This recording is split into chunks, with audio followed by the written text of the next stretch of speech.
नमस्कार मंडळी, नवीन एका इंटरेस्टिंग व्हिडिओमध्ये सर्वांचं मनापासून स्वागत आहे. मित्रांनो, महाराष्ट्रातील रेशन कार्ड धारकांसाठी ही व्हिडिओ अतिशय महत्त्वाची आहे. मित्रांनो, केंद्र सरकारने रेशन कार्ड धारकांच्या संदर्भात एक अतिशय मोठा निर्णय घेण्यात आलेला आहे आणि हा निर्णय आपल्यासाठी अतिशय महत्त्वाचा आहे.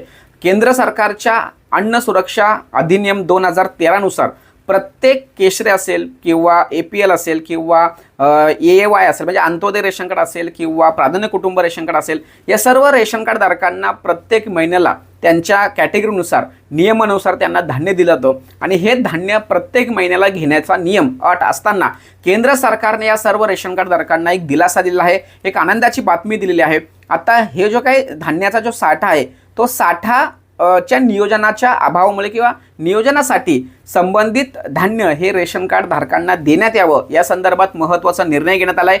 आता हा निर्णय असा की तब्बल 3 महिन्याचं 3 महिन्याचं धान्य हे तुम्हाला आता एक टाइम मिळणार आहे. लक्षात ठेवा, म्हणजे वन टाइम मिळणार आहे.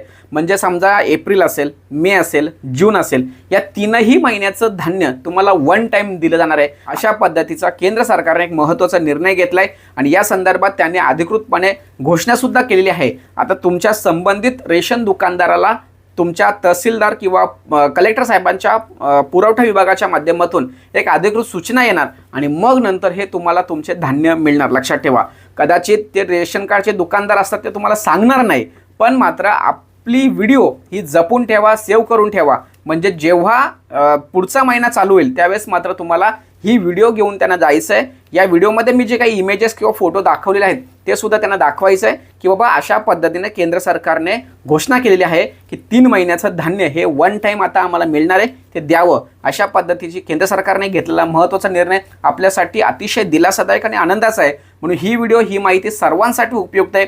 सर्वांना शेअर करा. भेटूया पुढील व्हिडिओसह. तोपर्यंत धन्यवाद. जय हिंद, जय महाराष्ट्र.